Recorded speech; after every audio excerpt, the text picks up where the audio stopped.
another thing is specifically with Holly, I work with people from the under-resourced community, from the low-income community. So they're the ones who are most affected by the systemic injustices, especially now during the pandemic. So there is a lot of, there's a lot of things that are happening around her that, that it's really hard to get over the stigma that comes along with that, because a lot of people who are not in that situation usually would think that, people have a choice to be joyful or to have a empowered life. But for them, having witnessed what she goes through on a daily basis, seeing how, hardworking, how resilient, how passionate, talented, intelligent she is, and seeing that in her, and then also seeing how the system kind of crushes down on that and just keeps her from really becoming the person that she's supposed to be, has been the most heartbreaking thing that I've seen. And it made me really think about what is real change when these people are quietly, or because other people don't know about it, that everything that they go through. So for example, just an example, when she, before the pandemic happened, I met her in a workshop that teaches interviewing skills and employment skills. I met her there, and she was in the process of trying to find a job, and I think she was around 3-4 months sober at that time. And she, I saw her, she made her resume, submitted her resume. She needed the transportation because she didn't have transportation. And she was wondering, she got a call for an interview, and she needed transportation. And she was wondering, okay, how do I get to my interview dressed up formally with heels on? And should I take the bus, which would take an hour to get there because it goes back to downtown before it even goes to where she's supposed to be, when it's supposed to be just 10 minutes away if she had a car. So it's like, and then she had her kid, who's going to watch over her kid, and things like that. And so I was there. I mean, if I wasn't there, I couldn't imagine how, so she would have just taken the bus and took an hour to get to her interview. I know that's and that's just one small piece of what she goes through.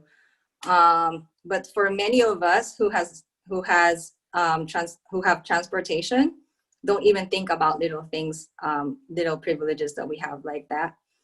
And so she went to the interview. I was there waiting for her to finish, and she got the job. So, and before she got that job, she was dealing with so many things, because she just, I think, left the shelter. She just left the shelter at that time.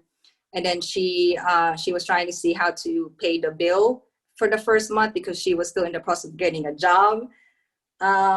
So where is that funding going to come from? Like, the transitioning has been very challenging. So she was dealing with so many things, and she got that job. So we were really, really happy, because I saw everything that she had to do to get that job. And then the pandemic happened. Her kids' daycare closed, and she had to take care of her kids. So she wasn't able to go to work. And for one day she wasn't able to go work, and she was let go the next day, because they were saying because she's the first hire and it's a pandemic. I don't know, but one day she missed work. The next day she got let go, and a lot of people don't experience that.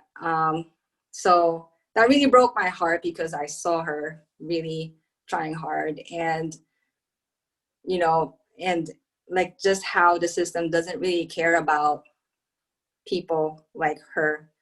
And I really wanted to um, really push that forward as a background of the Rootsville project, because for us to be able to create a sustainable systems, especially for people from the under-resourced community, we need to really know what's going on with people who are most impacted.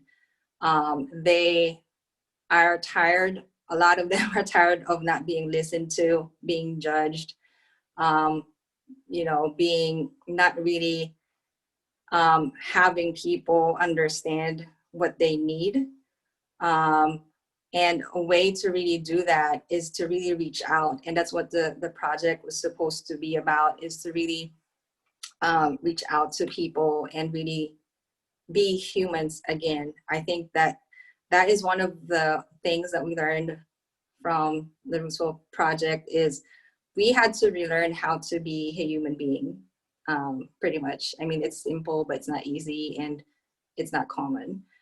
But we had to, if, I know probably people do think about innovation, technology, those are great things. But at the end of the day, we need to remember that all of those are for the human beings, for us. And we need to learn again how to communicate, how to talk, how to see each other eye to eye,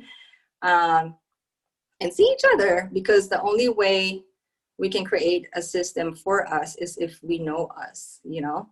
So and that will take a lot of relearning from human beings. So I know different organizations like the Center for Babaylan Studies in the Filipino American community, who are doing decolonization work to relearn and remember who they really are.